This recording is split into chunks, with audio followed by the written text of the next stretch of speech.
आमर Red Cross प्रतिष्ठाता Henry डुनान्टर आज जयंती एवं यही जयंती अवस्था सारा विश्व में 122टा देश विश्व रेडक्रॉस दिवस पालित एवं आमर परम सौभाग्य जहाँ ओडिशा प्रदेश कांग्रेस कमिटी आम भक्त भाई नेतृत्व में आज आम जो पुलवामा आक्रमण होता है प्रतिहत करने आम जो सेना कार्य निर्वाह कर राहुल गांधी निर्देश में सभापति आम भक्त भाई अच्छा से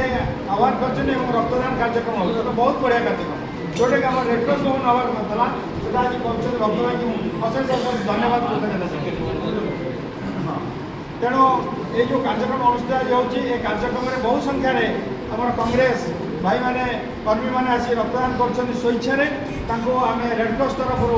साधुवाद जनाऊँ एवं से जो पिला माने गोटे प्रमाणपत्र एवं गोटे सर्टिफिकेट प्रदान करा